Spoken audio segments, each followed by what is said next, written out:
Hello everyone, आज हम लोग करने जा रहे हैं ऑपरेशंस ऑन सेट्स। तो आज का हमारा टॉपिक है ऑपरेशंस ऑन सेट्स। ओके, सो सबसे पहले स्टार्ट करते हैं हम लोग यूनिवर्सल सेट से। फर्स्ट पॉइंट है हमारा यूनिवर्सल सेट। कैसे रिप्रेजेंट करते हैं? रिप्रेजेंटेड बाय या तो अल्फाबेट यू या फिर अल्फाबेट एस। अब यूनिवर्सल सेट होता क्या है? ये किसी पर्टिकुलर क्वेश्चन में जितने भी गिवन सेट्स हैं उन सब का सुपर सेट, मतलब एक ऐसा सेट जो सारे गिवन सेट्स को कंटेन करे, इसको हम लोग बोलते हैं यूनिवर्सल सेट। ठीक है, सो इसकी डेफिनेशन क्या है? A set containing all given sets या फिर superset of all given sets। ठीक है, हम लोग एग्जांपल ले लेते हैं। लेट्स से हमारे पास एक सेट है A 1 2 3, एक सेट है B 3 4 5। ठीक है, तो यूनिवर्सल सेट एक ऐसा सेट होगा जो इन दोनों के एलिमेंट्स को कंटेन करे। उसमें एक्स्ट्रा एलिमेंट हो सकते हैं या नहीं भी हो सकते, उससे फर्क नहीं पड़ता, लेकिन इन दोनों के एलिमेंट्स को कंटेन करना जरूरी है। सो 1 2 3 4 5 और लेट्स से एक और है 6, तो इसको हम लोग बोलते हैं यूनिवर्सल सेट। अब अगर वेन डायग्राम रिप्रेजेंटेशन करें, लेट्स से ये हमारा है सेट ए, तो ये जो बॉक्स है इसको हम लोग बोलते हैं यूनिवर्सल सेट। एक गिवन सेट, एक सेट जो सारे गिवन सेट्स को कंटेन करता है, उसको हम लोग बोलते हैं यूनिवर्सल सेट। ओके, आगे बढ़ते हैं। ओके, नेक्स्ट है हमारे पास operation union of sets. Union of sets. Okay, कैसे रिप्रेजेंट करते हैं? रिप्रेजेंटेड बाय, लेट्स से हम दो सेट, सेट ए और सेट बी का यूनियन कर रहे हैं, तो ए यूनियन बी। ठीक है, ए यूनियन बी होता क्या है? ए यूनियन बी कुछ नहीं है, बस addition of sets A and sets B. हम क्या करेंगे? सेट ए और सेट बी के सारे एलिमेंट्स को लिख लेंगे। ठीक है, और अगर रिपीटिशन है तो रिपीटिशन को नहीं लिखते, एक ही बार लिखते हैं। अगर कोई भी कॉमन है एक बार लिखेंगे, बस उनके सारे एलिमेंट्स को लिखना है, उसी को हम बोलते हैं यूनियन ऑफ सेट्स। क्या लिखेंगे? Element x such that x belongs to a और x बिलोंग्स टू b। ठीक है, मतलब हर वो एलिमेंट जो या तो a को बिलोंग करता हो या b को बिलोंग करता हो, दोनों में से किसी एक को भी बिलोंग करेगा तो वो हमारा पार्ट होगा। ठीक है, सो एग्जांपल में देख लेते हैं। Set A 1 2 3, set B 3 4 5। Okay, so हमारे पास A यूनियन B होगा। Elements of set A 1 2 3, elements of set B 3 already लिख चुके हैं, 3 दोबारा नहीं लिखेंगे। 4 5। याद रखना, ए यूनिट बी में और यूनिवर्सल सेट में डिफरेंस है। यूनिवर्सल सेट में एक्स्ट्रा एलिमेंट हो सकते हैं, नहीं होंगे, पर इसमें एक्स्ट्रा एलिमेंट नहीं होते। इसमें या तो ए के एलिमेंट होंगे या इसमें ए के और बी के दोनों के एलिमेंट्स होंगे। अब इसी को अगर हम वेन डायग्राम से दिखाएं, वेन डायग्राम तो कैसे बनाते हैं? देखो, पहले हम अपना एक रेक्टेंगल बनाएंगे, इसको बोलेंगे यूनिवर्सल सेट। सेट ए बनाएंगे, सेट बी बनाएंगे। ठीक है, set A set B. Universal का मतलब है सेट ए और सेट बी दोनों के एलिमेंट्स। सो ये पूरा हमारा ए यूनियन बी होगा। ठीक है, इसको हम लिखेंगे A union B. Venn diagram representation of A union B. Okay okay बच्चों, थर्ड पॉइंट है हमारे पास। थर्ड पॉइंट है इंटरसेक्शन। Intersection of sets. ठीक है, सो रिप्रेजेंट कैसे करते हैं? Represented by A intersection B. होता क्या है, ए इंटरसेक्शन बी कुछ नहीं है, सेट ए और बी के जो कॉमन एलिमेंट्स हैं वो। ठीक, so A intersection B simply element x such that x belongs to a and x belongs to b। ठीक है, तो दोनों में जो भी कॉमन एलिमेंट होगा, एंड का मतलब कॉमन और का मतलब हम टोटल ऐड कर दें। ठीक है, सो एग्जांपल देख लेते हैं। Again set A 1 2 3, set B 3 4 5। So A intersection B, दोनों में कॉमन एलिमेंट कौन सा है, बस एक ही कॉमन है, एलिमेंट 3, सो 3। ओके, सो इसी का वेन डायग्राम रिप्रेजेंटेशन देख लेते हैं।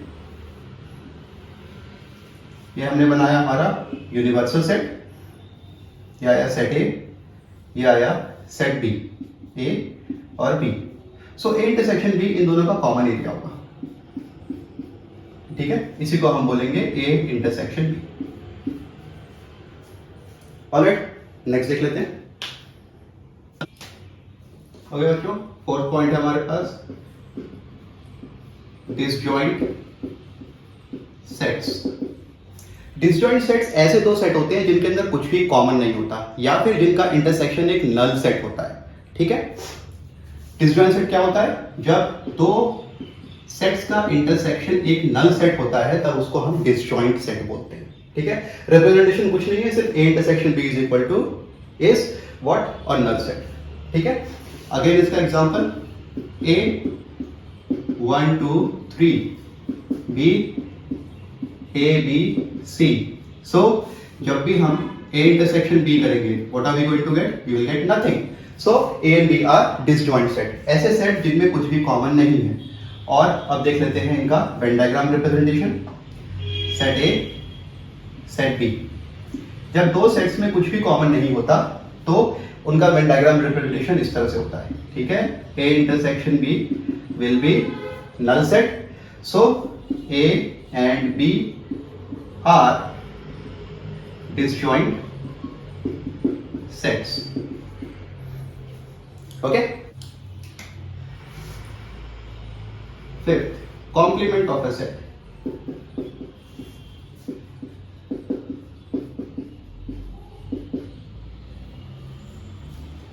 कॉम्प्लीमेंट को कैसे रिप्रेजेंट करते हैं, रिप्रेजेंटेड बाय ए डैश और ए कॉम्प्लीमेंट। ओके, होता क्या है,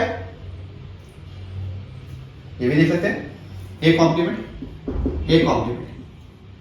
x such that x belongs to universal set. Universal set को बिलोंग करेगा, but x does not belong to set A, set A को बिलोंग नहीं करेगा।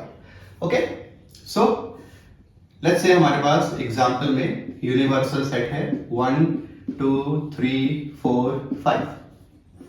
सेट ए है हमारे पास 1 2 3। सो ए कॉम्प्लीमेंट हो जाएगा हमारे पास, वो जो यूनिवर्सल को तो बिलोंग करते हैं बट सेट ए को बिलोंग नहीं करते। So simply 4 5। ठीक है, अगर इसी का हम वेन डायग्राम रिप्रेजेंटेशन करें, universal set A, all the elements of universal set which do not belong to set A। Okay, इसको हम लोग बोलते हैं A कॉम्प्लीमेंट और A डैश। ओके ओके बच्चों, 6 है हमारे पास डिफरेंस ऑफ सेट्स। कैसे रिप्रेजेंट करते हैं, represented by A minus B या फिर A delta B, A backslash B. ठीक है, सो ए माइनस बी होता क्या है, x such that x belongs to A and x does not belong to B. A को बिलोंग करता है लेकिन बी को बिलोंग नहीं करता। ठीक है, इसी का अगर हम वेन डायग्राम रिप्रेजेंटेशन देखें उससे ज्यादा क्लियर होगा। Set A set B, A B, A को बिलोंग करेगा बी को बिलोंग नहीं करेगा, मतलब कुछ इस तरह से। इसको हम लोग बोलते हैं ए डिफरेंस बी, ओके, या फिर ए बैकस्लैश बी। तो बच्चों इसी तरह से हम लोग बी माइनस ए भी निकाल सकते हैं, ठीक है। हमारा बी माइनस ए क्या होगा, element x such that x belongs to B and x does not belong to A, ठीक है। इसका भी ऐसा ही बनेगा, A B set A set B, इस तरह से, ठीक है। ये हो जाएगा बी माइनस ए या फिर बी बैकस्लैश ए। इसको हम लोग बोलते हैं डिफरेंस ऑफ सेट्स। इन सब का एप्लीकेशन हम लोग नेक्स्ट पार्ट में देखेंगे। अभी बस देख लेते हैं कि बेसिक होता क्या है।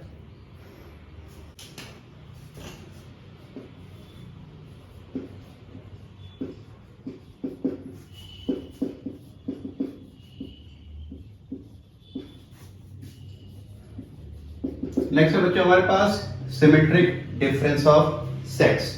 होता क्या है, represented by A minus B, B minus A, इन दोनों का यूनियन, ठीक है।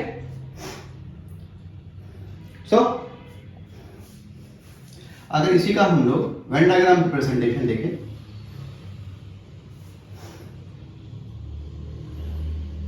तो हम लोग को मिलेगा set A, set B, set A, set B, ठीक है। ए डिफरेंस भी ये हो जाएगा हमारे पास और बी डिफरेंस है ये हो जाएगा। मतलब करना क्या है, ए यूनियन बी में से ए इंटरसेक्शन बी हम सबट्रैक्ट कर देंगे, ठीक है। तो इसको पढ़ते हैं ओनली ए और ओनली बी, ठीक है। या तो सिर्फ ए को बिलोंग करे या तो सिर्फ बी को बिलोंग करे, ठीक है। ये होता है हमारे पास सिमेट्रिक डिफरेंस ऑफ सेट्स।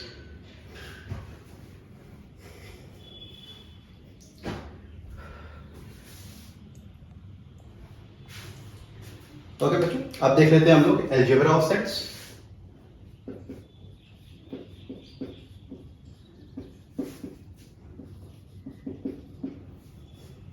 ठीक है, सबसे पहला for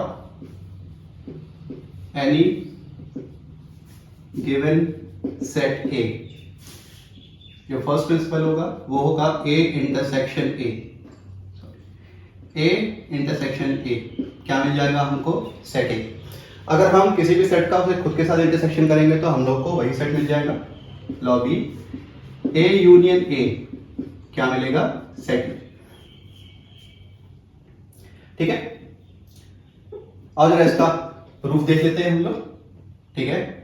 so A intersection A का मतलब क्या हो गया, x such that x belongs to a and x belongs to a, ठीक है। x belongs to a and x belongs to a दोनों एक ही बात हो गई है, तो इसका मतलब क्या हो गया, x such that x belongs to a, इसका मतलब क्या हुआ, सेट a इटसेल्फ। ये हमारा a का प्रूफ। अब b का प्रूफ देख लेते हैं, a union a element x such that x belongs to A और x belongs to B, x belongs to A। दोनों सेम स्टेटमेंट है तो दोनों को दो बार लिखने की जरूरत नहीं है, एक ही बार लिखेंगे, x such that x belongs to A और ये क्या हो जाएगा, सेट A, ठीक है। सो किसी भी सेट के लिए अगर अपने आप से इंटरसेक्शन करेंगे, अपने आप से यूनियन करेंगे तो हमको वही आंसर मिलेगा, ओके। सेकंड देख लेते हैं, for any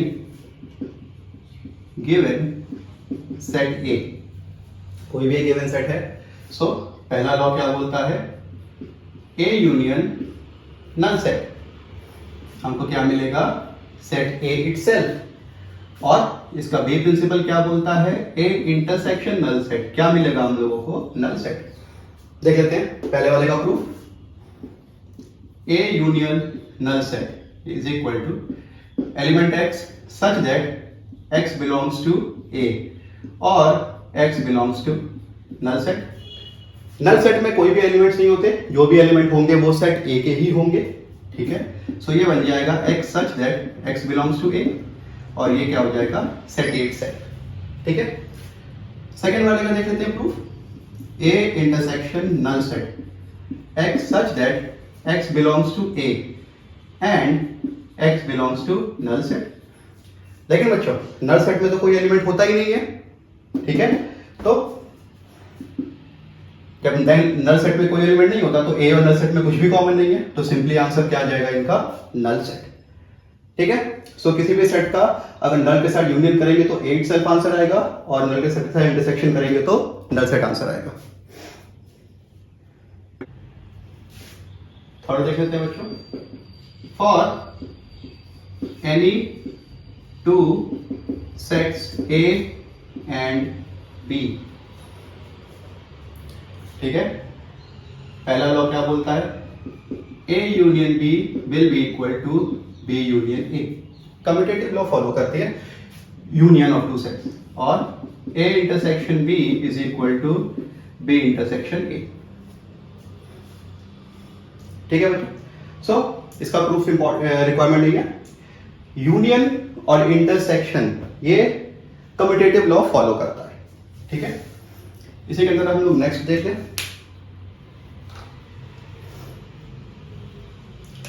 third, fourth, for any three sets A B C, ठीक है? A union B union C इस तरह से है, तो हम इसको लिख सकते हैं A union B union C, ठीक है? इसको क्या बोलते हैं बच्चों? इसको बोलते हैं एसोसिएटिव लॉ, ठीक है?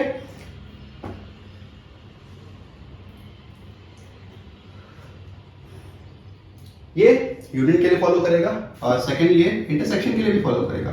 A intersection B intersection C is equal to A intersection B intersection C. Alright, आगे बढ़ते हैं। ओके, सो फिफ्थ है हमारे पास distributive law. For any three sets A B C, okay? First A union B intersection C, हमें bracket open करेंगे तो union जो है वो डिस्ट्रीब्यूट हो जाएगा, तो ये बन जाएगा A union B intersection A union C. Similarly A intersection B union C, A intersection B union A intersection C, okay? So इस तरह से यूनियन और इंटरसेक्शन दोनों डिस्ट्रीब्यूट होते हैं। लास्ट है हमारे पास डी मॉर्गन्स लॉ।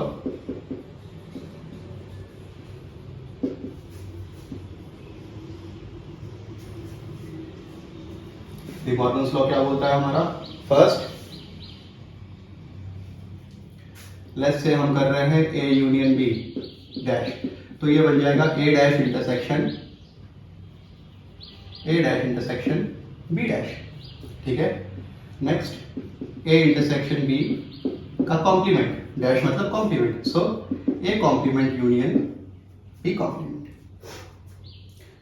ओके बच्चों, इनके प्रूफ की रिक्वायरमेंट नहीं है, अगर प्रूफ करना भी है तो जिस तरह से पहले दो का प्रूफ किया था उसी तरह से इसका भी प्रूफ कर सकते हैं। प्रूफ की रिक्वायरमेंट डी मॉर्गन लॉ के लिए नहीं है, ठीक है? ओके बच्चों।